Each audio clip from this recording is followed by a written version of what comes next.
United States is not the land of the free and the home of the brave. It is the land of the fee and the home of the slave. And more Americans are waking up to that fact, and hallelujah to that, because only if they do so and then act upon their new perception will they truly have any chance of living in a land that is anyway associated with freedom, and a land that makes a contribution to peace in the world, not a contribution to more and more slaughter, more and more conflict, and therefore more and more acquisition of people and land. We are now at the point where those institutions and these institutions of control and surveillance and all the rest of it are now being put in place. So this hidden dictatorship all this time is now coming to the surface where it can be seen. And this gives us an opportunity for people to actually start to do something about what's happening. Because instead of being some far off sometime over the rainbow, it might come sometime, it's now in our face. The police state is staring us in the eye. And it's getting more and more imposed upon us and more imposed on society every day. More and more people are waking up faster and faster and faster. Now, there's a reason for this, which we can discuss at another time.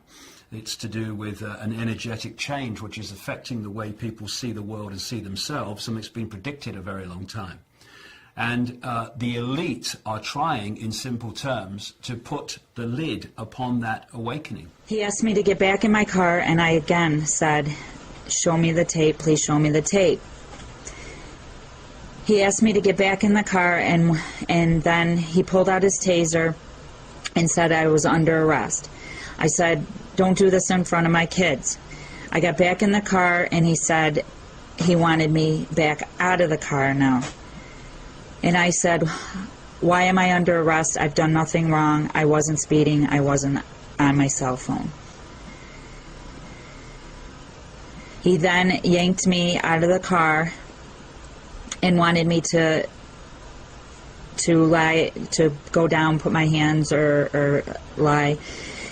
Pulled his taser out, and the first shot jolted me, and I was trying to get back in the car again because I was scared. And then he yanked me away again, and that's when he tased me, and I went down on the ground. It felt like it was it was an electrical shock going through you, and I had no control over anything. And he's still trying to get me down to the ground, but I was still being electrified. I'm sick of this, and I'll tell you why I'm sick of it. Because while these pathetic, naive people, despite all the evidence before them, are looking the other way, "Oh no, it's just paranoia," while they're doing that, they are allowing these people to impose their will on my children and my life, and I'm not having it. And if people would just engage a few more brain cells, open the eyes and look, they will see the scale of fascism, no other word for it, that we are being subjected to today. And if you don't wake up and you go on looking the other way, well, the fascism just gets more, and eventually it will dawn on you, and by then it will be too late. Don't look to me for sympathy when it happens, mate, because you got your chance now. And if they, the people sitting on their backsides and sitting on their hands and looking the other way now, don't join with those who are challenging this gathering police state, then those who are challenging it now, who've understood what's happening and the methods used to impose it, they are going to be not with us when the knock comes on their door. Oh, I've just had a knock on the door. What do I do? Go down the concentration camp, mate. There's loads of people there who were telling you years ago that this was coming. You were watching the soap at the time, remember? It's unbelievable that people can be so blind when now it is so close to their eyes. Those who remain, by order of the City of Pittsburgh Chief Police, I hereby declare this to be an unlawful assembly. I order all those assembled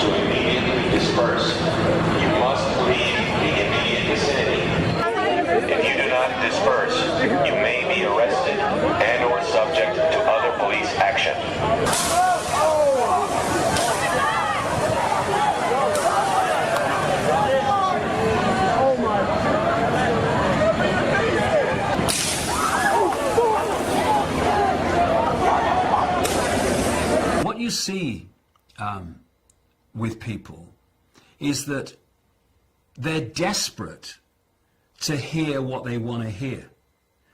And they're desperate for people to say, oh, no, these conspiracy theorists, they're all crazy, you know, they're all paranoid. It's not really going on. It's ridiculous. And this is done to protect you. This is done for you. You know, we're the government. We care for you. This is why we're doing it. So you go to sleep, you know, watch the telly. There's a game on in a minute, and you'll be fine. And we're just going to build another concentration camp. Okay, see you later.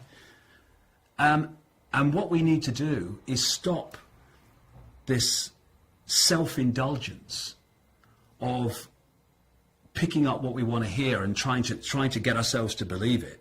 There's not a problem here.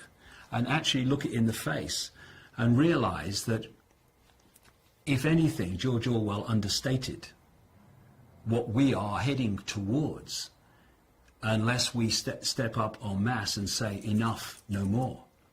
So, are we going to make a stand now and draw a line in the sand and say here and no further? In fact, we're going to roll this back? Or are we going to wait until it's got really, really extreme, by which time there'll be so much infrastructure in place that drawing a line in the sand will be a serious challenge? And it's no good. I said to some policemen in Parliament Square a few months ago, ask yourself, when your child says to you, Mummy and Daddy, what were you doing when the police state was introduced? Oh, well, I was watching the telly, honey. Or in the policeman's case, I was helping to introduce it, dear. That's the situation we're facing. I'm sorry that I'm struggling to find words, because words fail me. The idea that governments, with their record, have the interests of the people at heart. Anyone who believes that is basically a lost cause in terms of understanding what's happening in the world.